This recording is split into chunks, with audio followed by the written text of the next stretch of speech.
Mal. Oh, iya. Assalamualaikum warahmatullahi wabarakatuh. Assalamualaikum warahmatullahi wabarakatuh. Waalaikumsalam. Waalaikumsalam warahmatullahi wabarakatuh. Selamat Waalaikumsalam. siang. Ya.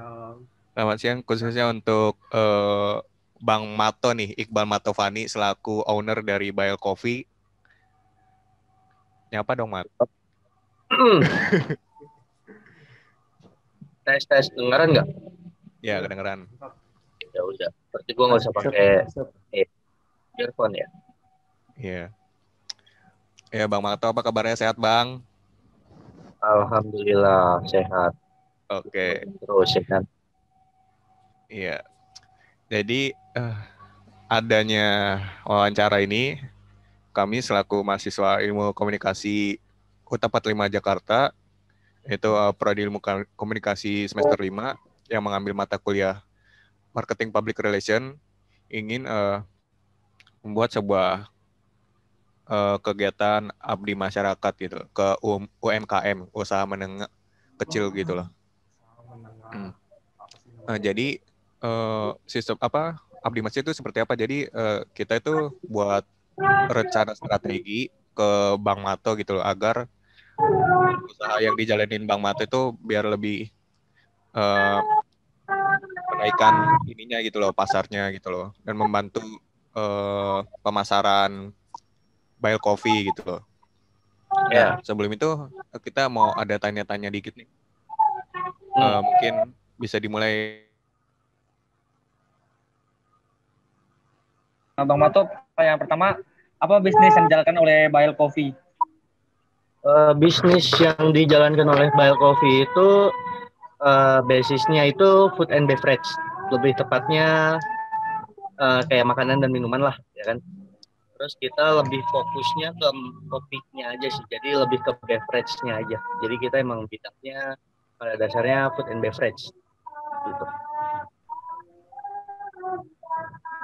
Nah, yang pertanyaan kedua, sudah berjalan sejak kapan bisnis Bail Coffee ini? Untuk Bell Coffee sendiri itu dia pertama kali buka dari 11 Oktober 2019. Jadi sekitar setahunan lebih.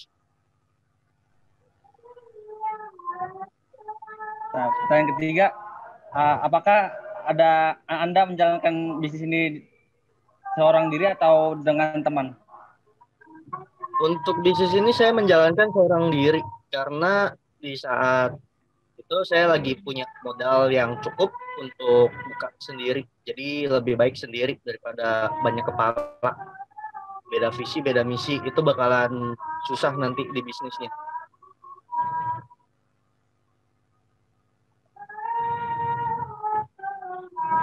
Nah ya, melanjutkan pertanyaan tadi, apakah makna sih, apa makna dari logo Bail Coffee gitu loh, yang sudah kita lihat tadinya gitu?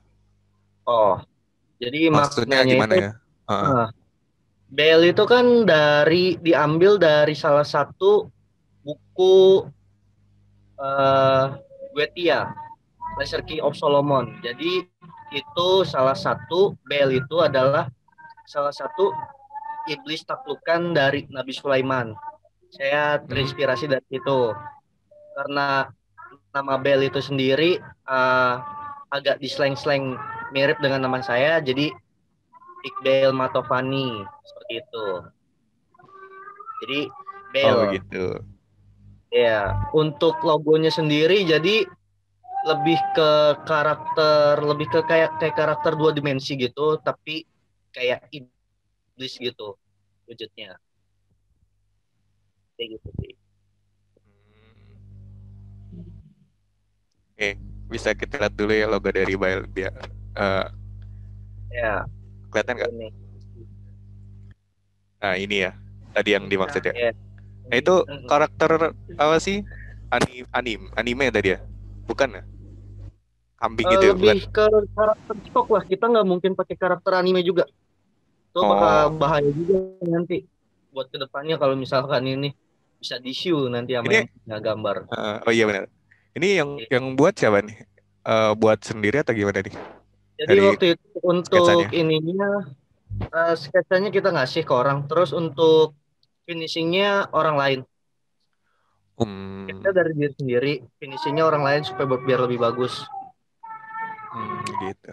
Emang kita bayar orang buat bayar bikin logonya. Oh, menarik juga ya. Iya. Unik gitu. Oke, lanjut ke pertanyaan selanjutnya. Di mana sih tempat Abang Mato ini buka Bio Coffee-nya ini di mana sih? Kalau boleh tahu? Oh Ya, ya. teman-teman Untuk yang lokasi dengar sendiri cerita. kita berada di Gunung Sahari 11, RT Mm-mm. 17 RW 03 nomor 15. Lokasinya dekat dari Wikipedia Gunung Sahari. Hmm, Ya. Trail ya Bang ya? Hmm. Hmm, Jadi ya Oke, kalau dari UTA paling ya nggak nyampe 1 jam lah, iya. lurus doang ya. Deket kok dari kampus kita itu, tak? Ya nggak nyampe setengah jam, malah 15 menit mungkin. Ya. Oke, terus siapa target sasaran dari pengunjung Bell Coffee gitu loh? Untuk target pengunjung kita itu kita nggak berfokus ke pencipta kopi, kayak pecinta kopi, Pecinta. terus anak muda, selalu anak muda. Kita nggak sih, kita lebih ke general aja. Intinya juga yang kita jual kan juga bukan kopi doang ya, banyak minuman lain. Ya. Jadi kita nggak berfokus siapa aja, tapi lebih tepatnya kita pasca pasarnya itu kita lebih mengincar ke anak-anak muda. Anak-anak muda nggak harus selalu suka kopi, intinya orang muda suka nongkrong aja itu sih. Oh Jadi, gitu. seenggaknya minimal nyaman di tempat yang kecil itu. Oke. Mau tanya tambahan nih. Kan yang seperti yang kita tahu, Bang Mato ini suka dengan jejebangan ya, atau yang biasa kita kenal itu wibu gitu ya. Ada ini nggak sih kayak pikiran untuk jadi komunitas ini gitu loh, kayak base campnya komunitas Jepangan gitu loh di tempat itu? Oh iya, itu juga kita bakal ini sih, kita juga udah nyari-nyari juga, channel juga udah dapat ini itu untuk komunitas-komunitasnya. Kita tinggal paling kayak butuh tempat aja sih supaya buat biar lebih layak aja buat itu di komunitas pada nongkrong. Soalnya untuk komunitasnya sendiri kita ada 2 komunitas yang kita incar di situ. Dan komunitasnya emang agak yang satu underrated banget, gak terlalu banyak orang suka. Yang satu ini kemungkinan yang sukanya komunitas di Jepangannya ini orang-orang yang rata-rata om-om udah banyak duit lah. Jadi kalau misalkan udah nongkrong itu bakal enak banget. Itu salah satu 2 yang bakalan kita incer. Karena kan salah satu hobi Jepang ini kan itu harganya nggak murah. Jadi dengan dia ngeluarin hobi aja udah enteng, apalagi dia dengan nongkrong dengan harga minuman yang kan nggak terlalu mahal lah, juga nggak bisa dibilang murah juga. Gitu. Jadi udah ada planning ya buat jadiin base camp dari komunitas di Jepangan ini ya? Iya, kita juga udah ada planning kayak gitu sih. Oke, pertanyaan bisa lanjut oleh Arif. Ya, di sini saya akan bertanya kapan dan biasanya jam berapa Bell Coffee ini dibuka, jam operasionalnya? Ya, jam operasionalnya ya. Sebenarnya jam operasional normalnya itu kita operasional habis maghrib sekitar 6:30. Dan normalnya itu tutup jam 2. Tapi kadang suka melenceng, kadang bukanya jam 8, kadang buka sampai tutupnya jam 4. Itu kita emang kurang konsisten di situ sih. Untuk pertanyaan selanjutnya, apa jenis produk apa saja yang dijual di Bell Coffee ini? Apakah selain kopi tadi ada produk tertentu? Untuk produknya kita ngebaginya dari 3 jenis ya.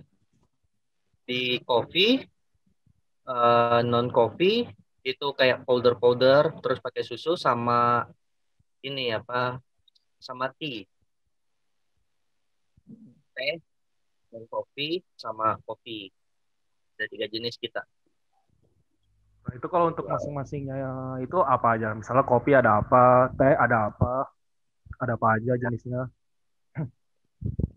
Untuk kopinya, contoh di espresso. Di espresso kita ada americano, ada espressonya juga, ada cafe latte, latte aren, hazelnut latte, vanilla latte, terus sama rum latte. Itu untuk espresso base-nya ya. Untuk kopinya ini jadi ada 2 jenis, ada manual brew, ada espresso base. Itu baru yang espresso base-nya aja.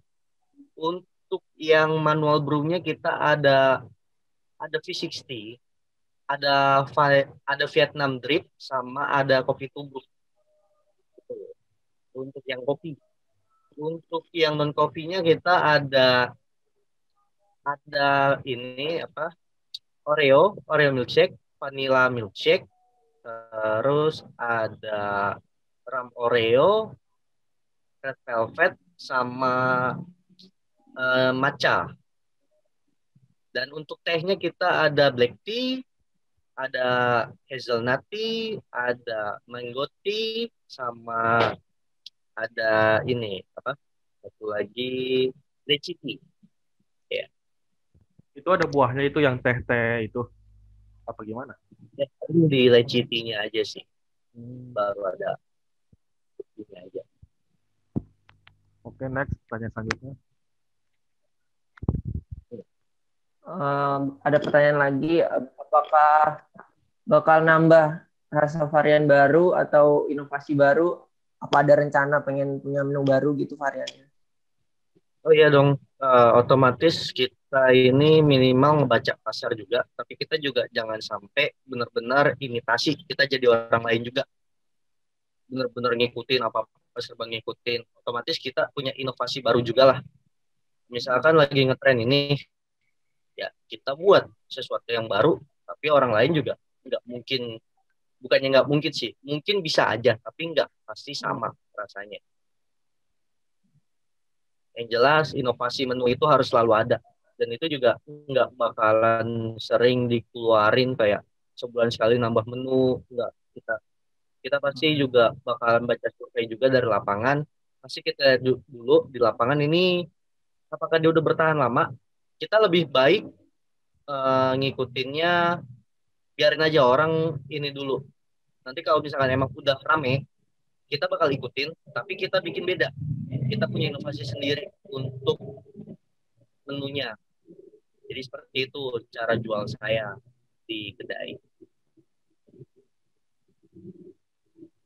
Baik Bang, terima kasih. Selanjutnya akan ada pertanyaan lagi dari Rizky yang bisa dilanjutkan.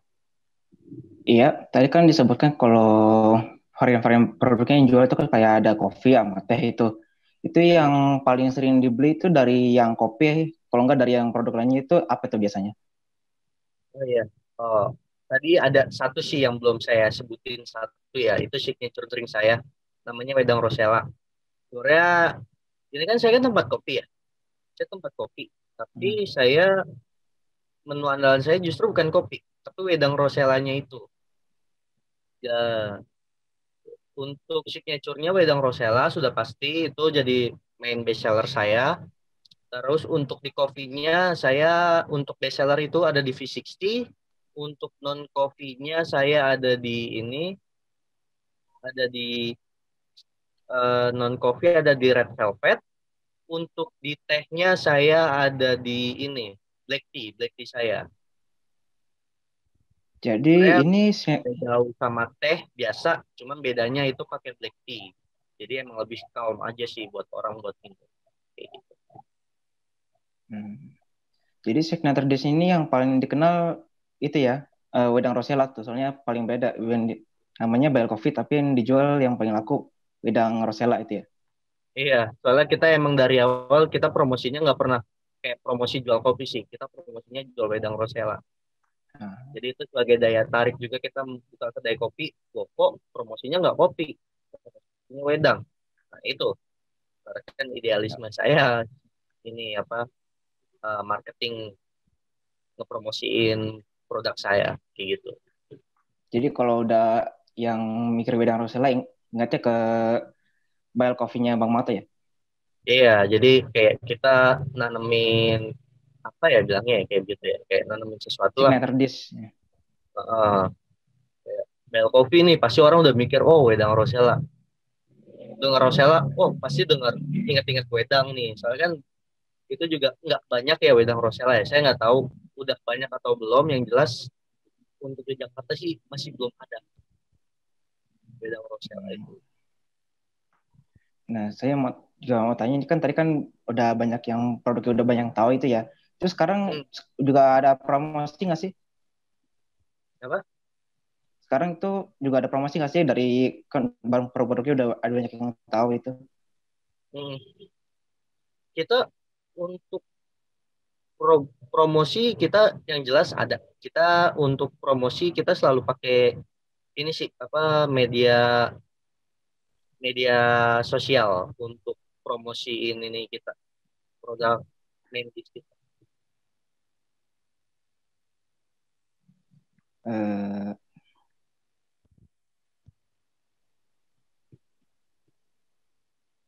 Segitu Diam. saja kayak pertanyaannya. Ya, Iya, Bang Mato, dari harga produknya itu sekitaran harganya berapa sih? Kalau boleh tahu? untuk harganya Dari yang itu terkecil gitu. dari yang paling murah sampai paling mahal gitu. Heeh. Ya, jadi untuk yang paling murah itu dari harga 5.000 sampai 20.000. Itu paling mahal 20.000. Nah, 5.000 apa tuh? Yang 5.000 itu black tea sih. Black tea kita jual 5.000. Soalnya daripada banyak kan kayak kedai-kedai lain paling 5.000 itu paling murah es teh. Tapi tehnya teh biasa. Dan kita nggak mau. Kalau dengan kita ngeluarin cost lebih ini apa nambah sedikit dari harga teh biasa terus kita ganti ke black tea rasa lebih enak terus juga orang juga nggak sering kan orang minum black tea jadi itu jadi salah satu best seller paling murah black tea kita Iya, benar. ya. Oh ya, Bang. Mungkin ini aja, sini aja Pak, pertanyaan mengenai usaha Bang Mato nih. Nah, sebelum kita wawancara Bang Mato kan kita sempat survei dulu ya kan ya. Iya. Kayak nanya-nanya lebih awal gitu ya kan. Terus ngelihat kedai Bang Mato kayak gimana. Terus juga ngelihat kondisi lapangannya yang asli itu kayak gimana. Nah, dari survei itu kita punya strategi nih Bang buat pemasaran Abang biar lebih baik lagi. Mungkin Abram bisa menjelaskan? Nah, nih Bang Mato Nah, nih. Ini berdasarkan hasil dari riset kita dan yang sudah segala macam kita riset ini udah segala apalah gitu udah banyak-banyak nih. Nah, sebelum kita ngejelasin tuh, kita ada ini mau ngasih tahu faktor penyebab suatu produk ditolak oleh masyarakat. Meskipun ini bukan Iya. bukan tertuju ke Bang Mato ya. Jadi jangan kayak ngerasa gitu. Ini kayak umumnya lah, secara umumnya gitu. Yang pertama Iya, itu iya. yang pertama itu ada harga. Nah, ini biasanya harga ini paling ini nih, yang paling dilihat pertama sama masyarakat kalau misalkan mereka ngebeli sebuah produk, harga pasti paling dilihat pertama. Mau itu produk apa kayak. Nah, jadi kalau misalkan harganya nggak sesuai sama produknya, ya udah produk itu ditolak. Nah, terus kalau Iya. yang kedua ini kayak apa sih namanya tuh tidak mampu membuat keputusan. Ini keputusannya itu untuk sang pemilik usaha itu. Jadi kayak kalau misalkan pemilik usahanya apa sih itu namanya ragu, kagak percaya ini benar nggak sama produk yang gue buat itu bisa nggak diterima sama masyarakat. Nah itu pikiran-pikiran kayak gitu yang kayak kayak bikin kita nggak berhasil lah di biar produk kita diterima masyarakat. Nah, terus yang ketiga itu ada faktor produk yang kurang kompetitif. Nah, ini kayak sesuai inilah produk yang kayak udah biasa aja gitu, nggak ada inovasi segala macam. Ya, kayak udah gitu-gitu doang. Tapi kan kalau yang misalkan di Bang Mato bilang tadi tuh kayak segala macam produk Bang Mato yang udah keluarin itu kan ada macam-macam tuh. Jadinya kayak bisa bersaing lah sama apa sih namanya sama kompetitor lainnya. Jadi Bang Mato bisa bersaing gitu.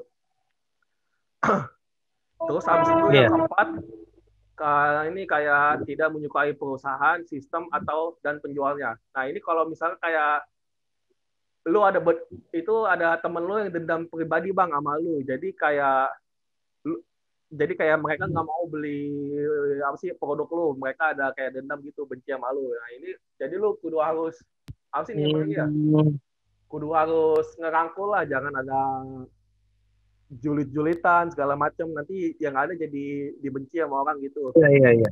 Nah itu sebelum kita masuk ke strategi yang kita buat, itu Rija ada yang mau nambahin apa aja? Oh iya, untuk yang tak mampu membuat keputusan itu biasanya bisa dari konsumen juga ya. Misalnya produk yang kita punya gini ya, punya misalnya kopi nih. Abang Mato kan punya kopi Fix 60 ya gitu. Atau Wedang Rosella sebagai sinektur. Nah, itu produk Abang Mato tuh misalnya itu terlalu apa namanya mirip-mirip gitu loh sama kompetitif lain gitu. Jadi konsumen jadi tidak mampu membuat keputusan gitu, tidak apa namanya kayak nggak punya ciri khas gitu loh produk Bang Mato. Jadi pemilihan produknya jadi bingung gitu konsumennya, jadi ragu gitu loh. Nah terus karena tidak ada ciri khasnya gitu, jadi tidak mampu membuat keputusan konsumennya, dan akhirnya kembali ke produk lama gitu misalnya. Nah terus yang tidak menyukai perusahaan sistem penjualan misalnya kan dari Bang Mato ini kan sistem penjualan kan tuh sendiri ya, kan agak lama juga gitu ya.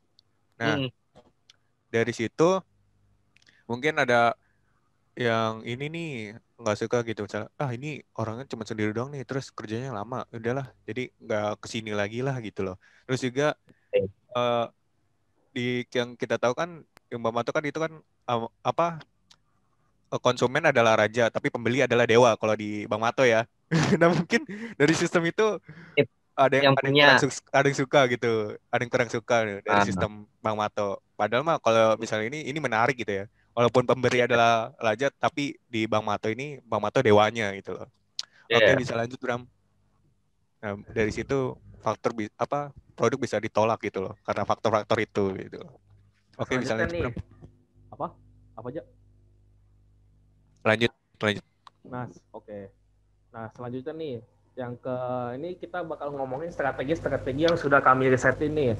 Apa aja yang mungkin bisa Bang Mato aplikasikan di usaha Bang Mato biar jadi lebih laku lah, apa gimana lah gitulah. Yang pertama itu ada full strategi. Nah, full strategi itu full strategi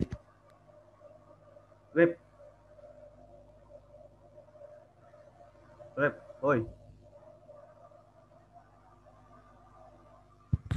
Rip, astaga. Ngapain dia astaga? Kenapa? Nge-lag. Nah, yang pertama itu ada full strategi. Nah, nih Bang Mato. Ini kan kita ada 3 strategi yang sudah kita riset nih secara berkala nih tentang gimana supaya Bail Coffee itu bisa terus maju lah. Nah, terus 3 strategi itu ada yang pertama adalah full strategi. Sesuai namanya lah, kayak full berarti menarik. Nah, ini apa sih tuh? Kayak full strategi itu sebuah promosi, iklan, tapi bukan untuk produk dulu, lebih ke brandnya dulu, Bail Coffee-nya dulu, nama Bail Coffee-nya dulu. Nah, ini strategi kami itu kayak menyarankan kepada pemilik Bail Coffee untuk memanfaatkan media sosial sebagai media pemasarannya. Dikarenakan target konsumen Bail Coffee ini kayak apa sih itu? Anak muda lah gitu ya, anak kuliahan atau mungkin pekerja kantoran yang habis pulang dari kerja, kan tempat Bail Coffee itu kan ramai dilalui orang-orang. Jadi kayak pengunjungnya pasti macam-macam lah.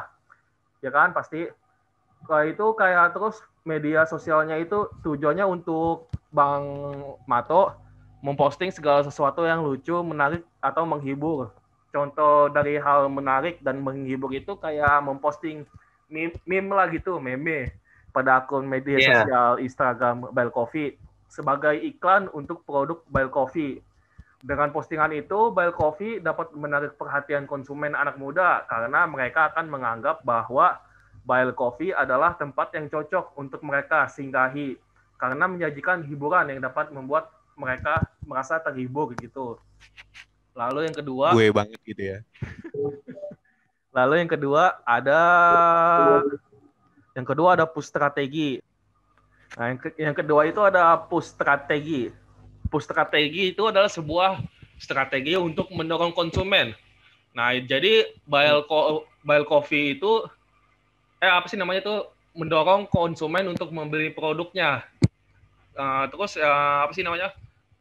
Mendorong konsumen untuk beli produknya itu bisa kayak ngasih benefit, hadiah dan sebagainya gitulah. Jadi kayak Bile Coffee itu diharapkan dapat memberikan bermacam-macam layanan yang dapat mendorong konsumen untuk mengunjungi tempat Bile Coffee. Pelayanan dan benefit yang dimaksud itu kayak misalnya nih ya, yang paling umum, yang paling buat anak muda, free wifi, yang merupakan hal penting yang dapat membuat konsumen mengunjungi Bile Coffee karena seperti yang diketahui bahwa internet gratis itu adalah tempat yang paling digemari oleh anak muda.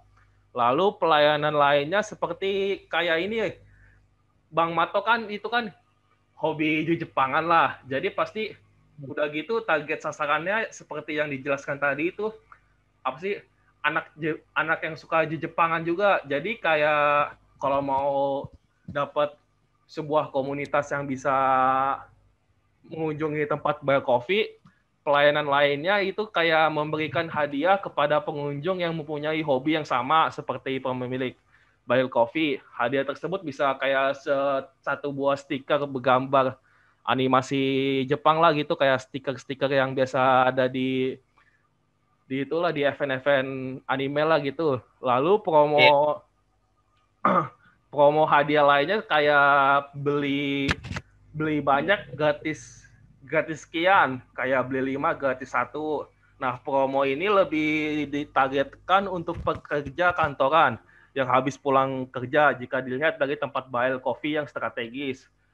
Bile Coffee bisa itu berada di tempat yang cukup sering dilewati oleh pekerja kantoran. Karena kan itu biasanya pekerja kantoran itu pulang sama rekan-rekan kerjanya, maka promo beli banyak ini sangat cocok untuk mereka. Apalagi mereka bisa aja datang ke Bile Coffee untuk melepas rasa lelah atau mungkin membahas pekerjaan untuk hari esok kayak meeting dengan bos atau apa. Mereka kan bisa jadi briefing dulu dengan rekan kerja lainnya di Bile Coffee. Nah, terus yang terakhir ada pas strategi. Lalu yang terakhir itu ada pas strategi. Nah, Bile Coffee bisa memanfaatkan temannya untuk memasarkan produk Bile Coffee kepada pelanggan lainnya. Karena kalau dari arti dari namanya itu pas strategi berarti strategi untuk melewati. Jadi melewati gitulah, strategi untuk melewati. Jadi teman Abang bisa berperan sebagai penjaga antara Bile Coffee dengan pelanggan baru sesuai namanya yang sebagai penjaga. Jadi kayak tugasnya itu berfokus untuk memasuki pasar dan memasarkan produk dengan cara lebih mudah. Penjaga ini bisa mengandalkan taktik mulut ke mulut dengan merekomendasikan dan berbagi pengalaman dari sudut pandang konsumen ke calon konsumen baru atas ketertarikannya terhadap Bile Coffee. Ketertarikannya itu bisa kayak menjelaskan benefit dari pelanggan yang mempunyai hobi yang sama seperti Bile Coffee, seperti yang saya jelaskan di strategi kedua, yaitu push strategi. Nah, dengan adanya 3 strategi ini, maka bagian marketing jadi bisa lebih mudah untuk memasarkan produk Bile Coffee. Baik strategi push, pull, dan pass menjadi strategi-strategi yang tidak dapat dipisahkan untuk mencapai tujuan utama dalam marketing. Mungkin itu aja, sekian. Jadi kayak dengan adanya strategi ini jadi kayak bisa lah buat Bile Coffee untuk dikenal lagi oleh masyarakat yang ada di sekitar tempat Bile Coffee gitu. Terima kasih. Oke, eh, saya mau nambahin nih Bang, soal dari bagian push. Kan Ya. push itu kan mendorong konsumen untuk membeli produk Abang gitu loh. Nah, di tempat Abang sendiri kan itu bukan sekedar orang buat cuman minum doang kan, tapi ada yang nongkrong juga berjam-jam ya kan. Jadi Ya. dan Abang mau nggak mau jadi berkurang gitu, apalagi kalau misalnya ada pelanggan yang mau datang, orang baru, apa nggak kebagian tempat duduk, jadinya eh, orang itu cuman mesen itu sekali doang gitu, yang harusnya bisa di situ nongkrong berkali-kali gitu loh, dan Iya. belinya juga berkali-kali. Nah, caranya kan daripada cuman berdasarkan minuman doang, Bang Mato bisa nih nyediain kayak kacang-kacangan di situ loh. Disampaikan itu kan Bang Mato kan cuman ini doang ya minuman ya kan. Jadi dari kami tuh kayak merekomendasiin ada sih buat kacang-kacangan buat nongkrong gitu sekalian ini apa sekalian makan gitu loh di situ. Walaupun di rumah di rumah Bang Mato jualan warteg juga gitu ya, tapi kan itu punya ibu Bang Mato gitu loh. Jadi bukan Iya. untungnya ke Bang Mato sendiri gitu. Jadi Bang Mato bisa tuh kayak nambahin jualan kacang-kacangan tuh, digantungin gitu loh Bang di apa gerobaknya gitu loh kan. Dan nanti tinggal nyomot aja gitu ya kan. Nah, itu Menarik. bisa juga. Heeh. Terus juga di bagian pas apa sih tadi Rip? Bisa lihat PPT-nya nggak? Oh ya, di bagian pas itu Sebentar. eh, membuat opini publik bagus gitu loh terhadap produk Bang Mato. Nah, itu kan abang sendiri kan punya ini ya akun Instagram yang promosiin Bile Coffee. Tapi itu kan saya lihat kurang aktif ya. Jadi mungkin bisa lebih diaktifin lagi itu Bang dengan ngeser-ngeser postingan Bisa meme jadi. gitu lah. Kan saya sendiri kan tahu ya yang adminnya siapa gitu. Nah, mungkin kan Hmm. dia lagi sibuk ya. Mungkin abang bisa cari orang baru gitu loh yang buat bikin aktifin gitu loh. Bile Coffee gitu ya kan. Dengan entah mau postingan random seperti meme atau eh promosiin apa namanya foto-fotoin produk kan saya lihat tuh di Bile Coffee di akun Instagramnya itu kan kurang tuh foto-foto produknya. Nah mungkin Ya. dari sini bisa tuh lewat akun Instagram itu bisa lebih ditingkatin lagi gitu loh uploadannya seperti Ya. Heeh. foto-foto ininya gitu. Kalau misalnya abang habis buat minuman gitu langsung suruh foto gitu orangnya. Nah pastinya harus orang yang bisa di situ terus tuh. Jadi biar jadi kayak promosi juga gitu loh. Biar publik jadi ngeliat wah kopinya keren nih, wih minumannya keren gitu loh. Terus juga bisa tahu juga gitu loh. Apalagi dengan meme-meme ya kan. Wih ini kok kayak ini ya. Yang dulu kan sempat viral itu loh kayak Asobi Cafe gitu ya. Kan itu kan dia Iya. mereka sempat viral ya kan. Sempat viral Hmm. karena adminnya yang doyan guyon. Nah mungkin itu bisa diterapin juga tuh di Bile Coffee gitu loh. Eh, Iya. Oke, mungkin itu aja sih Bang yang bisa apa strategi yang bisa kami berikan terhadap eh, usaha Abang ini. Sebenarnya ini Abang nggak perlu ini ya, Bang Mato nggak perlu langsung nerapin gitu loh, nggak wajib gitu. Kami cuma hanya menyarankan gitu loh. Jika memang ada yang membuat Bang Mato setuju gitu loh, boleh diterapkan, boleh tidak gitu loh jadi intinya.